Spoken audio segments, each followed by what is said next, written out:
Okay, folks, time for another edition of World Championship Wrestling for 2002 as it's time for the go home show for Halloween Havoc, and let's get rolling.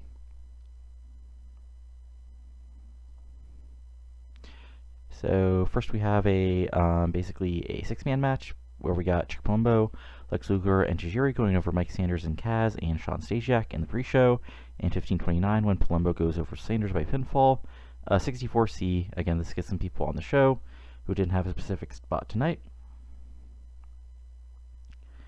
And on the actual go-home show, we start off with basically Bischoff opening his show from his office. He officially announces Flair versus TEW tonight with Scott Steiner as the referee, and the three-way main event tag, which will be Booker T and Sean O'Hare versus Canyon and Mike Awesome versus Vampiro and Macias. A three-way tag match.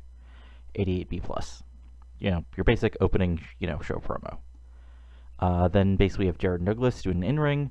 They're the top dogs in the tag division, and a midget who lost his mask and a pothead isn't going to stop him, from keeping these titles which belong around their waists.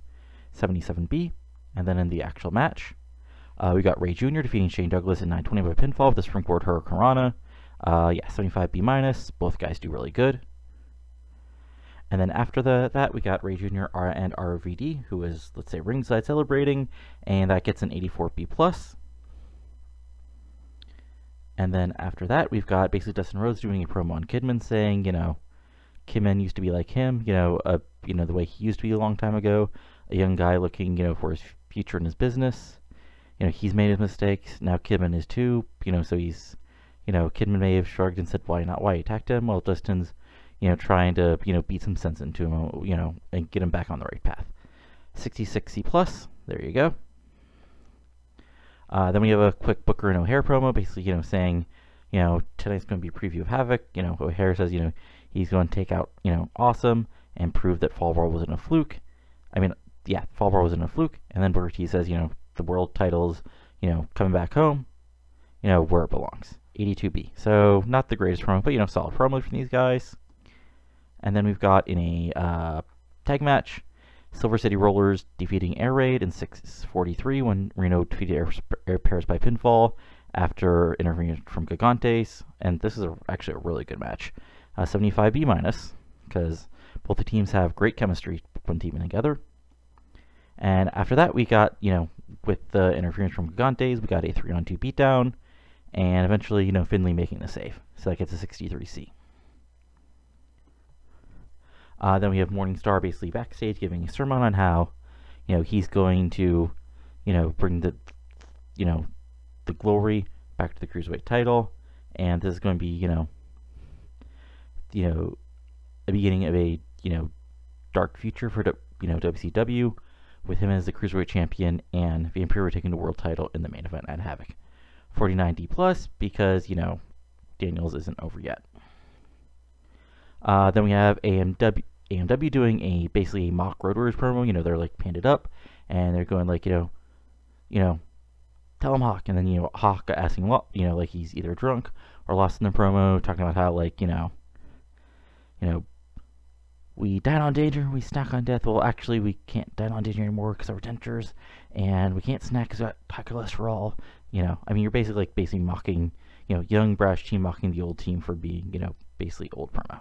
That also gets a 49D+, because, again, guys aren't over yet.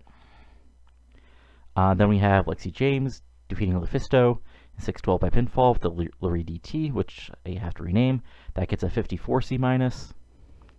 Then after the match, we have Lexi James cutting a post-match promo on Phoenix, saying, Phoenix, may have won the Women's World Title Tournament, but she's going to prove, she just got lucky when at Havoc she takes the world title belt, women's world title off her waist.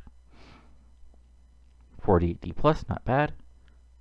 And then we have, our last Goldberg hype promo, basically, Goldberg, Halloween Havoc, he'll be there. Watch. 83B+. Then we have Canyon and Awesome backstage, 85B+. Getting your standard promo. Awesome says he's going to, destroy the myth of O'Hare at Havoc, and Canyon saying, nobody's better than him. Doesn't matter if it's going to be 1-on-2 at Havoc, he'll still walk out with the world title because he's WCW, he's the man, nobody can stop him. 85B plus for that. And then basically, Steiner does some mock intros for both Flair and GDP. 84B plus, shoots on Flair's multiple wives, talks about, DDP being left by Kimberly, how he's beat them both, how, he's a big booty daddy and multiple-time world champion, and Flair's an old man, and DDP's, falling apart, blah, blah, blah, and then we go to the actual match after that.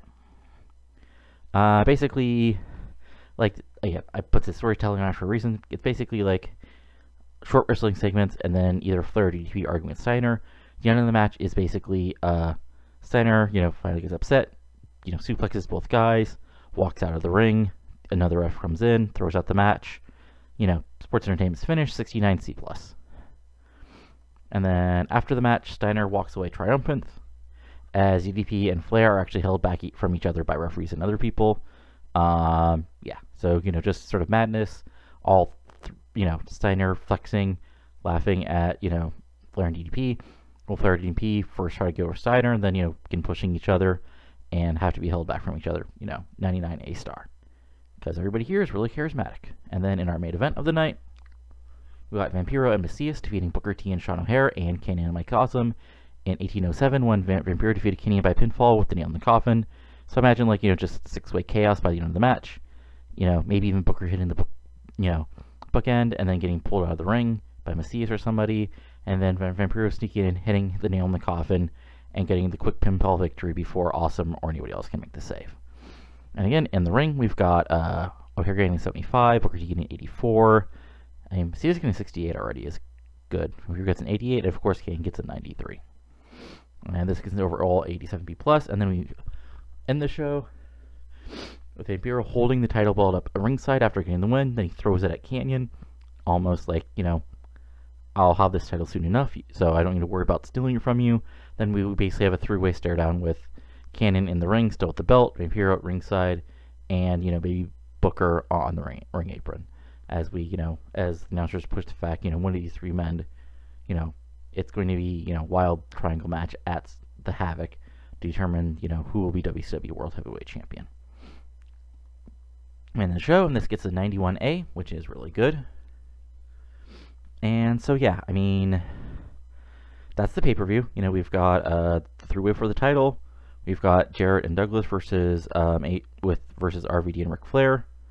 For the tag titles, Chuck Palumbo versus Lance Storm for the U.S. title. Morningstar versus Jason Jett for the Cruiserweight title.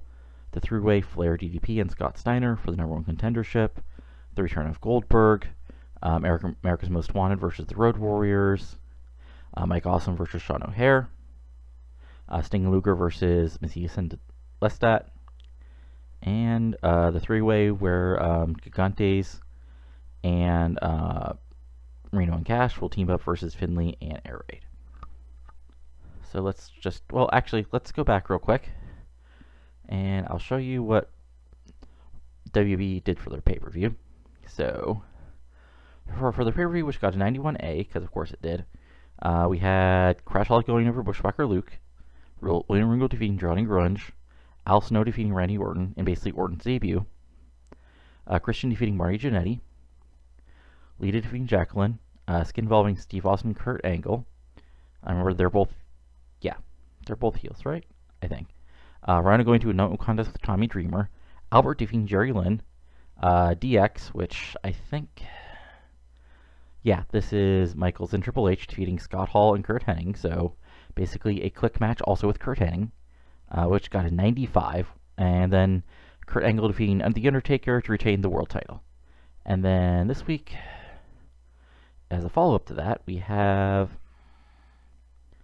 Benoit going over Scott Hall by DQ, Ivory defeating Jacqueline, Jerry Lynn defeating Mr. Perfect, Belly going over Val Venis by DQ, a Shawn Michaels Edge confrontation, Edge and Christian defeating the Dudley Boys, fun stuff. But yeah, let's see here. Ooh, Sakamoto hurt badly. Oh, ouch, major concussion. That's unfortunate. Anyway, I think we're going well. Again, next week, next up will be Halloween Havoc. Then that really starts the road to Starrcade, and that's it. So go ahead and comment below. Give the video a like if you're enjoying this, and subscribe to the channel, if you're enjoying the series. We're heading towards, TEW 2020 eventually, but let's just have fun with this while it lasts. I will talk to you later, and see ya, adios.